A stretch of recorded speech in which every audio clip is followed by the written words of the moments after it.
Hello friends, welcome back to VOWIAS. Welcome to the Prelims test series discussion of Vision IAS, and this is part 2 of the 5th test where we are going to discuss from question number 26 to question number 60. So let us quickly begin with the discussion of question number 26. Question number 26 talks about the forms of salutation in ancient days. So there are various forms. The first one is the Cornish. It is a ceremonial salutation where the courtier placed his palm of his right hand against his forehead and bent his forehead. So this was done mostly during ceremonies, and the subject placed his head at the seat of senses and mind into the hand of humility, presenting it to the royal assembly. That is about the Cornish. Next we have Chahar Taslim. And Chahar Taslim, if you see, it is a mode of salutation which begins with placing back of the right hand on the ground and rising it gently till the person stands erect when he puts palm of his hand upon the crown of his head. This is done 4 times. And Taslim, basically, Taslim means submission to the royal. Next, Sizda. Sizda is another form of salutation, and it is also called as the Zamin boss. So this is used to pay the respect to the emperor or the higher authorities. The person doing Sizda performs it by touching the ground with forehead and acts as adoration or worship to God. Even today we see this kind of Sajda being performed. Right, so this is about the various forms of salutation. Next, 27th question is on the art of the bronze casting during the Indus Valley time. So the art of the bronze casting was practiced widely by the Harappans. The bronze statue at Mohenjo-daro, it was made using this lost wax technique. You have to know this, what is the lost wax technique. So this technique basically is used to prepare or is used to manufacture these bronze statues. We find human plus animal figures. Best example of the former being the statue of the girl titled the Dancing Girl, and various animal figures were also found with its uplifted head, back and sweeping horns and goat. And the bronze casting, if you see, this is very popular in all the major centers of the Indus Valley. Indus Valley doesn't know about iron, but copper was well known. The copper dog and bird of Lothal, a bronze figure of the bull from Kalibangan, they are not inferior to human figures of copper and bronze from the Mohenjo-daro and Harappa. The beautiful figures of the animals were also found. So the animals which were, or the animals whose figures were found are the unicorn bull, the rhinoceros, the tiger, the elephant, bison, goat, buffalo, etc. appeared. The main purpose for producing of seal was both for commercial as well as identity card. So the seals were used during the exchange, and that's why a lot of seals were even found in some Central Asian regions also. Harappan seals, square plates of 2 into 2 size inches, which are made from steatite, they were also found. And every seal is engraved in a pictographical script that is yet to be deciphered. This pictographical script which of this Indus Valley site is not yet discovered. We still don't know what exactly is the meaning of that script. Some seals have been found in ivory as well. And pottery also was very famous during the Indus Valley time, and the large quantity of pottery was also excavated from various sites. The Indus Valley pottery has fine wheel-made wares and few are handmade. The plain pottery, more common than painted ware, was there. The plain pottery is generally in red clay with or without fine red or grey slip. The black painted ware has fine coating of red slip on which the geometric animals designs and geometric shapes they were coated. Right. And the polychrome pottery is rare and comprised of small vases decorated with geometric patterns. So this is about the pottery as well. Now the 28th question. The 28th question is about the Karikal Amyar.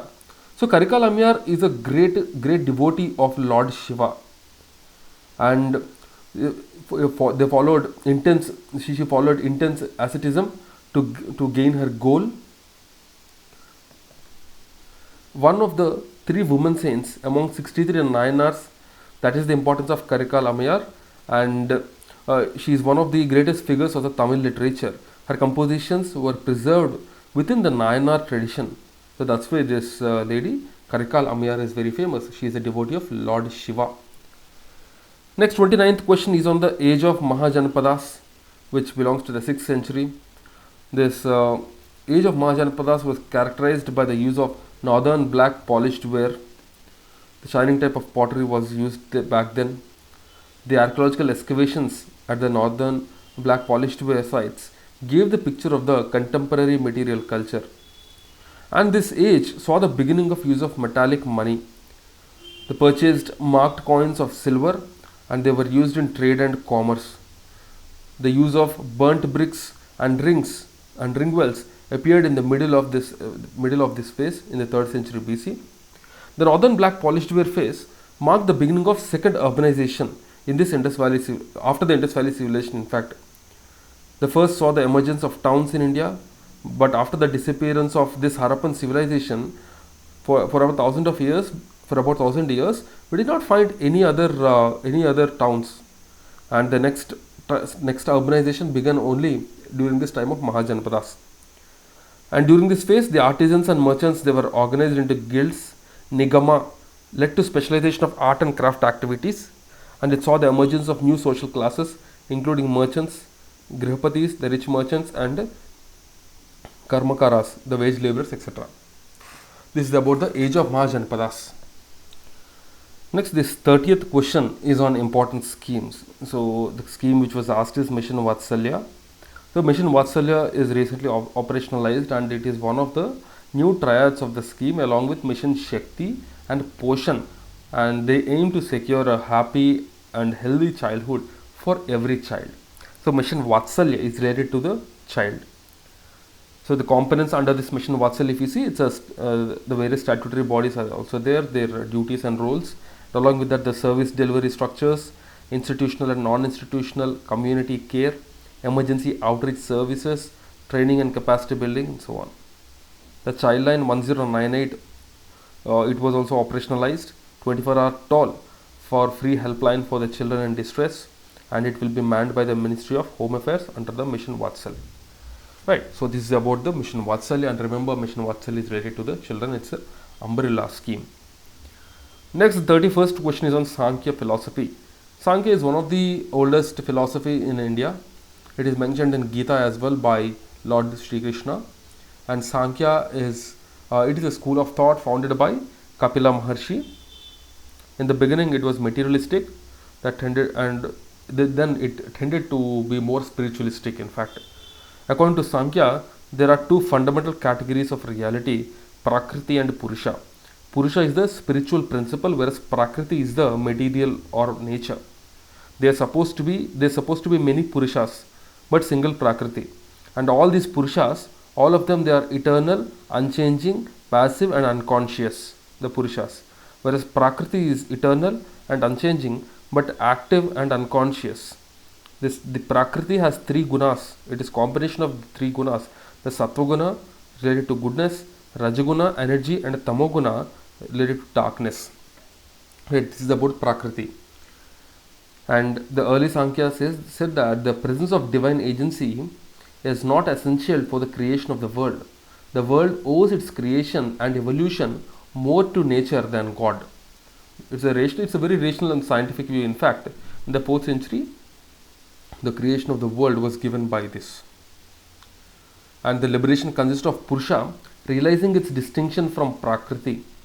A person can attain salvation through acquisition of real knowledge, and his misery can be ended forever.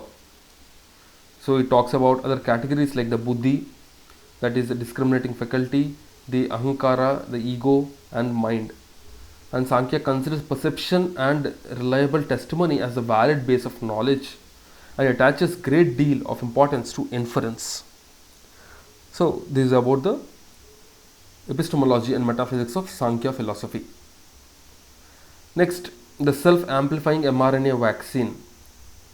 So improvement on traditional RNA platform, it needs small dose. So here, as the name suggests, self-amplifying. So the delivered RNA multiplies inside the body. So it is self-amplifying, it amplifies automatically. It shows promising results against COVID-19 in the ongoing phase trials. It encodes 4 extra proteins in addition to the vaccine antigen, and this enables amplification of the original strand of RNA once inside the cell.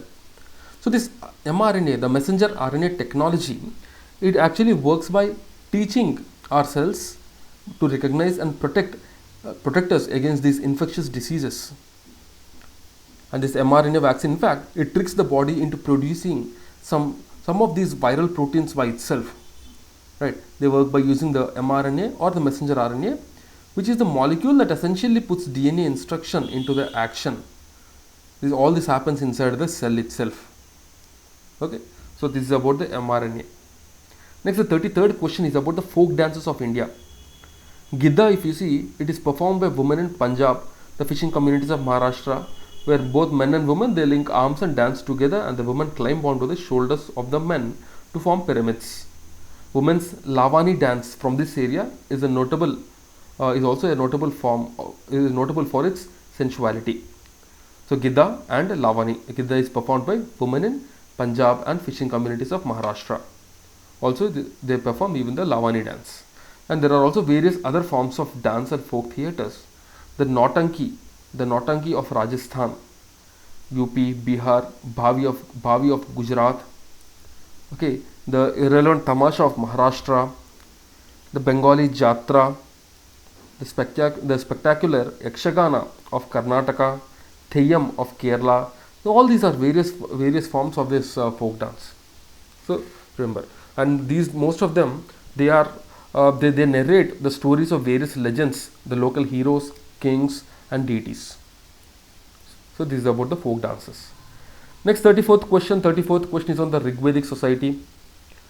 So Rigvedic society, it is a pastoral society, cattle rearing society, dominated. So these things actually dominated the entire society, in fact.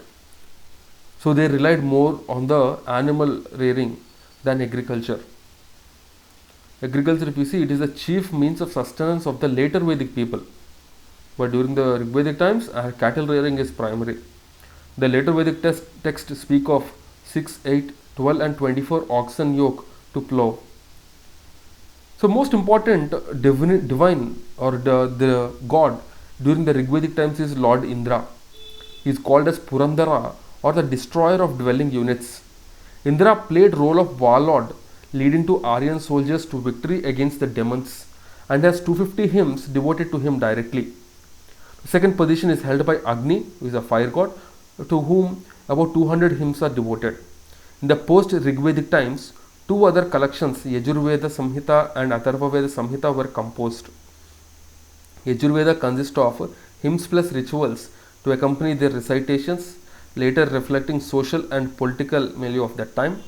Atharvaveda consists of charms and spells to ward off evils and diseases, throwing light on the beliefs and practices of the non-Aryans.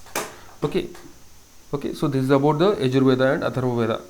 And you have another Veda called the Samaveda. Samaveda, you can say, deals with music in brief, right?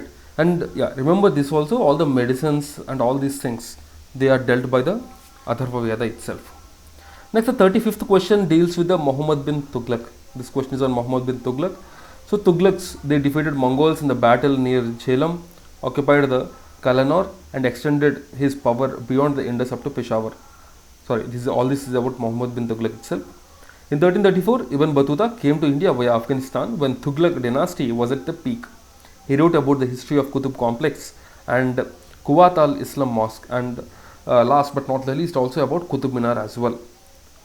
So Muhammad bin Tughlaq even set up a separate department called the Divani Amiri Kohi, and the area was divided into development blocks headed by officials whose job was to extend cultivation by giving loans to the cultivators to induce them to cultivate superior crops like wheat in place of barley, and sugar in place of wheat, grape and dates in place of sugarcane, etc. Muhammad bin Tughlaq, if you see, he ruled Delhi from 1325 to 1351, and he was the eldest son of Ghiyasuddin Tughlaq, who is the founder of the Tughlaq dynasty, right? And Muhammad bin Tughlaq is a very famous scholar. He spoke Arabic, Persian, and was well versed with philosophy, astronomy, logical maths, etc. He also established the copper currency system, and another important thing is that he attempted to relocate the capital from Delhi to Daulatabad. So this was very famous, Daulatabad, right? But but all his plans were a failure. Right. So next question is on the Senna spectabilis. This plant, this Senna spectabilis, actually it is a legume. It is a plant. It's belong to this legume family. It belongs to South and Central America originally. And recently, we have seen its rapid, uncontrollable invasion in the forests of Kerala, and this is one of the main cause for the wildfire over there. Right. It is an invasive plant in this Nilgiri biosphere reserves, including this Wayanad Wildlife Sanctuary. And spectabilis, actually it is used in traditional medicine, the yellow flowers which it has. Next question is on Zainul Abidin. Zainul Abidin, he is a Kashmiri ruler, he is an enlightened ruler, and he called back Hindus who left the state due to persecution by Sikandar Shah. So Zainul Abidin abolished jizya and prohibited cow slaughter and gave Hindus important state posts. Mahabharat and Kalhana's Rajatarangini, they were translated into Persian, and many Persian and Arabic words were translated into Hindi. He was a poet and wrote poetry under the pen name Qutb.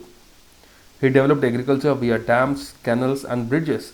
And the greatest engineering achievement is the Zainalanka, which is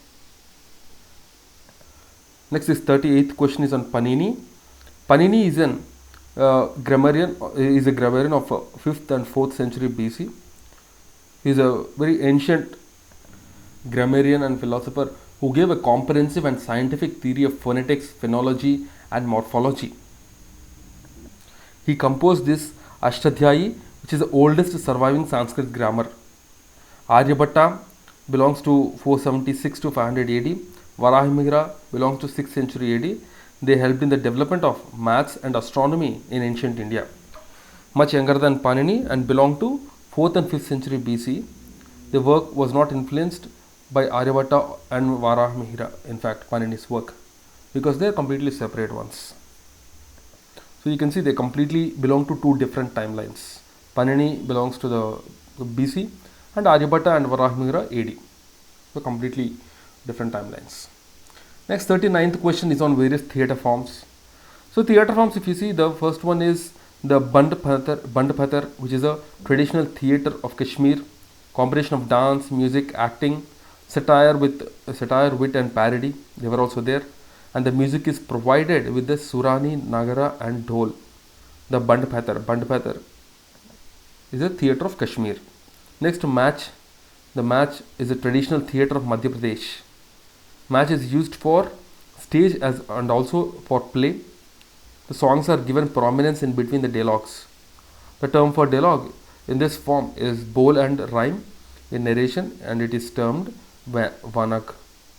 The tunes of this theatre form are known as Rangat. Next, Bhavana, which is a presentation of Anikiya Nat of Assam. The cultural glimpse of Assam, Bengal, Odisha, Mathura and Brindavan are seen in this. So this is about Bhavana, which is a presentation of Anikiya Nat of Assam. The Banpatar belongs to Kashmir. Match belongs to Madhya Pradesh. Match, Madhya Pradesh, Banpatar, Kashmir. Next, the 40th question is on the Razamnama, which is a book of war. It is the first Persian translation of Mahabharata commissioned by Akbar in 1582. His court historian Abdul Qadir Badoni records that it took 4 years to compile the 4 volumes of book. It had 168 album paintings plus 707 folios. Badoni says that Akbar chose Mahabharata because it's famous Hindu book and it contains all sorts of stories and moral reflections, advices and the matters with respect to the conduct, religion and science. That is the reason. Next, the 41st question is on the Indian Stone Age. The Indian Stone Age is divided into the Paleolithic, Mesolithic, Neolithic, and this Paleolithic age is further divided into lower, middle and upper Paleolithic. During this time, hunting and gathering was very common. The subsistence basis of Paleolithic age are this hunting and gathering, and man didn't know cultivation back then. The cultivation in fact has begun during the Neolithic age only. Right. And in 9000 BC began an intermediate stage in the Stone Age culture, which is also called as the Mesolithic. Mesolithic is the intermediary one. It intervened as a transitional phase between the Paleolithic and Neolithic. So Paleolithic, man mostly is a hunter and gatherer, and Neolithic, he started agriculture. So there should be some transition, and this transition is the Mesolithic. The people lived on hunting, fishing, but later domesticated the animals and slowly started cultivating plants, and this paved way for the development of agriculture. So this is how it went. So remember, during the Paleolithic time, man is a hunter and gatherer, right? And during the Neolithic time, we started agriculture, and between the middle one is the Mesolithic. The middle is the Mesolithic, like that you can just remember easily. Next, the 42nd question is on the famous Gupta kingdom. So after the Mauryan Empire, the Satavahanas and Kushans, they emerged as the largest powers. Satavahanas in southern India, they stabilized the entire Deccan, and they gave the political and economic prosperity, and the same thing Kushans did in the North India. On the ruins of this Kushan empire, the Gupta empire was built. Guptas were in fact the feudatories of the Kushans in UP and have succeeded them without any considerable time lag. So as you all know, Gupta period is also called as the golden period of ancient India, where there is development of art, architecture, literature, science, metallurgy, philosophy, and so on. Sri Gupta was the first ruler of the dynasty, Sri Gupta. Okay, and Gupta kingdom was enlarged by Chandragupta's son and successor, Samudragupta. So Samudragupta, in fact, he is the most famous ruler and expanded the kingdom overall. Ashoka believed in peace and non-aggression, but Samudragupta delighted in violence. The Allahabad pillar inscription provides a clear account of the reign of Samudragupta, and this was written by Harisena. So his court poet Harisena gives a detailed account of all his things. Samudragupta's military missions, it legitimizes his portrayal as Napoleon of India. He even granted permission to the Buddhist king Meghavarman to build monasteries in Bodh Gaya. After that, during the reign of Chandragupta II, the Gupta saw high watermark of the entire Gupta empire, extending the empire by marriage and conquest. He married his daughter Prabhavati to the Vakataka prince of Brahmana caste and ruled the central India as well. The prince died and succeeded by his young son. Prabhavati in fact became virtual ruler. He adopted the title Vikramaditya.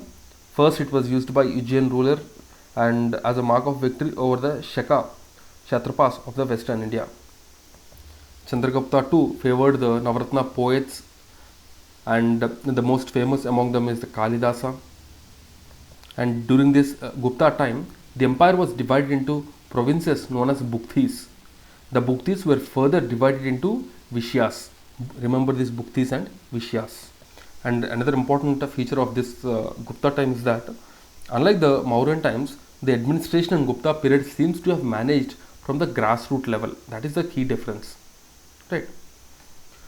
Next, 43rd question is on Agrahara. Agrahara, the term, if you see, it is a land that is granted to the Brahmana, and they are exempted from paying land revenue and other dues to the king, and was often given the right to collect these dues from local people. So this is about Agrahara. Next, the 44th question is on important texts. First one is the Tazkiras, which is a biological account of the saints. The 14th century saint Siyar ul Auliya and Mir Khudr Kirmani was the first Suki Tazkiya written in India. It principally dealt with the Chishti saints. Next, the Maktubats. It is for the compilation of letters written by the Sufi masters addressed to the disciples. It talks about the life conditions, the aspirations, difficulties, spiritual and mundane as well. Next, the Malfuzats. It contains conversion of Sufi saints. An early text on Malfuzat is Fawad al-Fuad, which is a collection of conversation of Sheikh Nizamuddin Auliya and compiled by Amir Hassan Sizdi, who is a noted Persian poet. So this is about the important texts during the Sufi time. Next, the 45th question again is on Indus Valley. Archaeological findings indicate tradition of burying dead bodies in pits. In some cases, they were buried along with the pottery and ornaments. Indus Valley people, they had trade relations with various civilizations, with Mesopotamians and all. Their literature refers to the trade with Meluha, which is the region occupied by Indus Valley civilization. These texts mentioned products from Meluha, the carnelian, carne- carnelian, lapis lazuli, copper, gold, and varieties of wood. So this carnelian, in fact, it's a kind of stone. It's a kind of quartz stone, and very famous one back then. It's very expensive as well. And this lapis lazuli is a kind of marble stone. Lapis lazuli is a kind of marble stone, right? And also the Indus Valley people used standard system of weights and measures. The lower denomination of weights were binary 1, 2, 4, 8, 16, 32 up to 12,800, while higher denominations followed decimal system. The weights were made of stone shard. Indus Valley people were aware of the gold and gold ornaments. It is believed that the gold was procured from south. The gold was procured from south. Right. Next, 46th question is on Ramananda. So Ramananda is a Vaishnavite poet and belongs to 14th century. So Ramananda was born at Allahabad and lived there at Banaras. He is a great follower of Acharya Ramanuja. Acharya Ramanuja's philosophy is called Vishishta Advaita. Right, Vishishta Advaita is his famous philosophy. And Ramananda taught his doctrine of bhakti to all four varnas and enrolled disciples from all the castes. He had a disciple Ravidas. Ravidas is the son of a cobbler. Kabir was a weaver. Sena, barber, and Sadhana, butcher. So like he had disciples from all walks of life, from all the four varnas. Namdeva was broad-minded in enrolling his disciples. Kabir is a 15th century Indian mystic poet and saint and belonged to this Bhakti movement, disciple of Swami Ramananda in Varanasi and influenced by his writings. Right. And is known for the devotional Vaishnavism with strong inclination towards the monoism, Advaita, which says that God was inside every person and everything. Next, 47th question is on regional cultures. The Jorvik culture is the most important and characteristic Chalolithic culture of Maharashtra, extending all over the present state, except a few coastal strips on the west and Vidarbha in the northeast. Next, Kayata culture, which is named after the type site Kayata in Ujjain in Madhya Pradesh. Ahar culture, among the earliest Chalolithic cultures of India, seen from calibrated radio carbon dates available from many of the sites, named after type site Ahar, Udaipur, Rajasthan. So this is with regard to the regional cultures. Next, the 48th question is again on Mahajanpadas.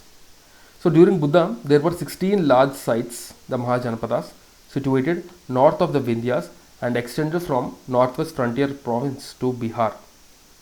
The Mahajanpadas was the second type of, or you can say this is the urban centers after Indus Valley. The second phase has begun here, or the urban development after Indus Valley was seen here.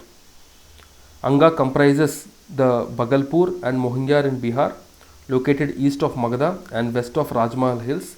Champa was its capital. Kosala, occupied by the eastern UP, capital Shravasti. So Kosala became prosperous, having three big cities under its control, that is Ayodhya, Saketa, and Shravasti. Kosala in fact included the tribal republican territory of the Sakyas of Kapilavastu, which is the birthplace of Buddha. The west had kingdom of Vastas along the bank of Yamuna with its capital at Kausambi. The Vastas were Kuru clan who shifted from Hastinapur and settled down at Kausambi near Allahabad. Next, 49th question is on Kudkas. Kudkas are basically the rich merchants who owned tracts of land and tool of agriculture. Then they paid the land revenue at customary rates. Some had many ploughs and bullocks which they led out to the poor brethren. Next is the Muzarian. Muzarian is a paid land revenue at higher rate. These two groups, the Kudkas and Muzarian, they are the largest section of groups among the cultivators in the village. The Kushkats basically they claim to be original settlers in the village, and Muzarians belonged to the same village but did not have the land or implement and were dependent on the Kushkats for their supply. So this is about the Kushkats and the Muzarians.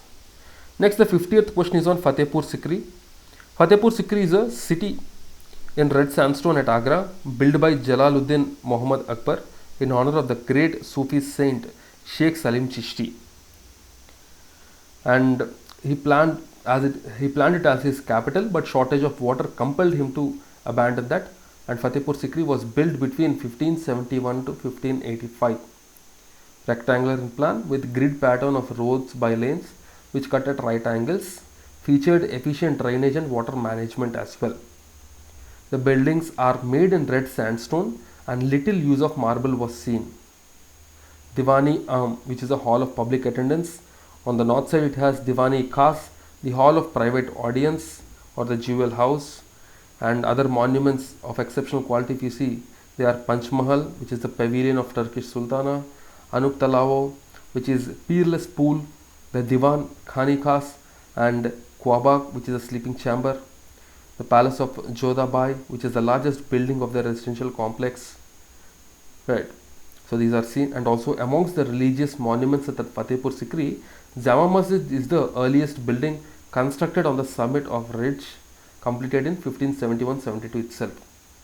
It incorporates tomb of Sheikh Salim Chishti, which is the only building at Fatehpur Sikri built with white marble. Okay, and to the south of this court is imposing structure Buland Darwaza, which is a lofty gate. It's about 40 meters and erected in 1601-1602 to commemorate Akbar's victory over the Gujarat.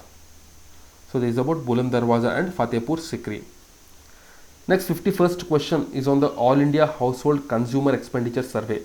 All India Consumer Expenditure Survey is conducted by the NSO every 5 years, and recently this was set to resume in 2022 after a prolonged break.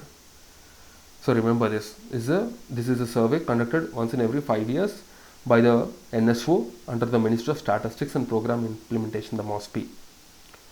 So the Consumer Expenditure Survey conducted at very regular intervals.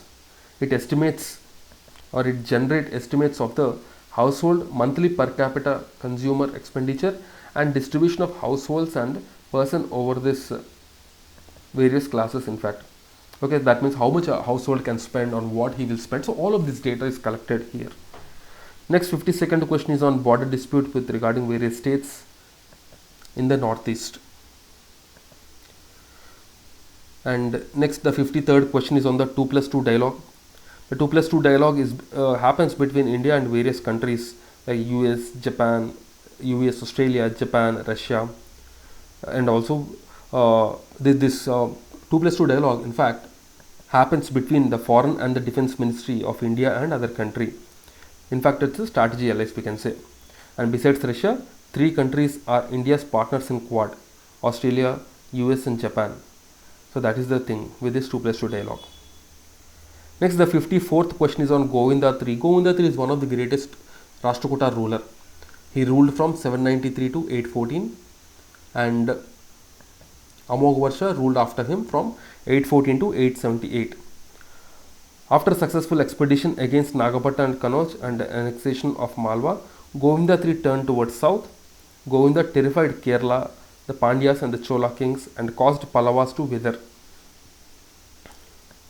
Amogvarsha even wrote this Kaviraj Marka, which is the first Kannada book on poetics. He was a great builder and is said to have built the capital city of Manyakhet so as to excel city of Indra. Next, the 55th question is on Bhimbetka. The Bhimbetka caves are the oldest caves in India, we can say. These caves were discovered in 1957-58 by archaeologist V.S. Vakankar, and later on many more were discovered. The rock art of Bhimbetka can be categorized into various periods. The period 1 is Upper Paleolithic, period 2 Mesolithic, and period 3 Chalcolithic. And after period 3 there are 4 successive periods. And among all these periods, in the period 2, that is the Mesolithic, largest number of paintings were found. Okay, Mesolithic is the Middle Age, as we just have seen. The themes of the paintings, they are multiple and they are small compared to the Upper Paleolithic. The hunting scenes were there. The hunters, in fact, they used to wear simple clothes and ornaments. The animals were also painted: elephant, bison, tiger, boar, deer, antelope, leopard, rhinoceros, fish, lizard, squirrel, birds, etc. and so on.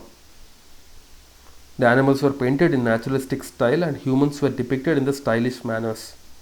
The women are painted in nude and clothed as well. The young and old find their place even in these paintings. Children are painted running, jumping, and playing, and community dances were also seen. There are paintings of people gathering fruit or honey from trees, and of women grinding and preparing food.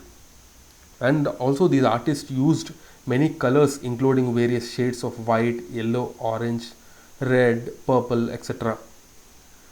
Right. Next 56th question is on Drupad.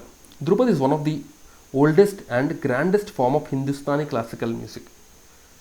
There are 4 schools or vanis of singing Drupad. The Guwahar Vani, which is developed raga and unadorned melodic figures.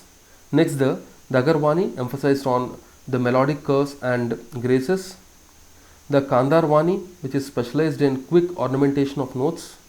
The Nuhar Vani, it is actually known for the broad musical leaps and jumps, and these vanis are now indistinguishable. And today, the pride of place in the classical Hindustani music is occupied by Khayal, which is imagination. It is more lyrical than Drupad. Comparable to vanis are the Gharanas in Khayal. They are the various schools of singing, and they are founded by various individuals or patrons. And the oldest one of the Gharanas is the Gwalior Gharana. So this is about the Drupad and the 4 schools of Drupad. Next 57th question is on Pallavas and the Chola dynasty. Cholas succeeded the Pallavas and ruled over South India from 9th to 13th century AD. And they created various great temples at Tanjavur, the Gangaikonda Cholapuram, the Dasorma, which is a treasure house of the art. The Pallavas, if we see, the Pallava concerns with the tall and slender physiographic form. So thin and elongated limbs emphasize tallness of the figures, and that were seen during their time. The greatest masterpiece during the time is the carvings from Mahabalipuram, showing great goddess Durga engaged in the fierce battle with buffalo-headed demon aided by the armies. Riding on her lion, she is rushing at powerful demon with great courage, and he is moving away yet watching for a moment to attack. So this is about it. Next 58th question is on the Delhi Sultanate. So cavalry was called as Asatwar. Cavalry was called Asatwar, armed with bow and arrows, sword, mace, the lance. Earliest evidence regarding the appearance of the Turkish cavalry is found on the coins of the Sultan Iltutmish. Most important department of the state next to wazirs was Diwani Arz of the military department. Head of this department was Arzi Mamalik. The Arz was not commander-in-chief of army, since the Sultan himself was the commander of all the armed forces. The rulers posted intelligent agents called Barids in different parts of the empire to keep them informed. The nobles who enjoyed fullest confidence of the rulers were appointed as the chief Barid. Next, the 59th question is on the decorative forms of Indo-Islamic architecture. Right, they included different designs on the plaster through incision and stucco. The motifs painted on the carved in stone included variety of flaunters, both from subcontinent and placed outside, like example Iran. The lotus wood fringe used in the inner curves of arches, it was also seen. Right, and various colors were used: the blue, the turquoise, green, yellow. Technique of tessellation, that is the mosaic designs, and pitadura were also seen. The lapis lazuli was used in the interior wall on canopies. Lapis lazuli means the marble kind of stone, in fact. Right. So this was seen. Other decorations are arabesque, calligraphy, and high and low relief carvings, and prefers use of jalis. See, in general, whenever we talk about the exam, this much of depth is not needed, but these beginning tests of the vision they are mostly deal with all the static part, so you don't have to worry about it even if you don't know a lot of these things. In the main UPSC, this much of depth is not asked, but thing is that you have to know the basic things very well, so that that knowledge can be used for elimination, and try to use these tests to build some knowledge over that basic thing. Okay. Next, the 60th question is on Chhatrapati Shivaji. So Shivaji's administration was borrowed from the administrative practices of various Deccan states. Shivaji had 8 officials called Ashtapradhan. The Peshwa looked after general administration and finances. The Sari-e-Naubat or Senapati. The Majumdar, an accountant. The Vakenavis, who looked at intelligence, post and household affairs. The Suranavis or Chitnis, who helped in correspondence. Dabir is master of ceremonies. Nyayadish, in charge of justice, and Pandit Rao, in charge of the charitable grants. Also, various types of merchants. This text mentions the Sreshti, chief of merchants of Nigama, the Sarthvaha, the caravan leader who was head of the corporation of the merchants. It speaks of nearly half a dozen petty merchants called Vanija. We can add perfumers or all-purpose merchants, the Gandhika. Next, the Agrivanija. The merchants may have been the preceders of the Agarwalas, and if we allow for some linguistic change, this is the outcome. The Agarwalas is the outcome. In fact, they were the wholesale merchants. Even today, we can see the wholesale merchants, the Agarwals, right? So these are the questions for the day. In fact, and as you all know, the document that we are using for the discussion is the summary document of the solutions prepared by VOWIAS, and these summary documents you can subscribe it from our Telegram channel, right? So that's it from my side. I'll meet you again tomorrow with the next set of MCQs. Till then, keep studying and stay tuned. Jai Hind.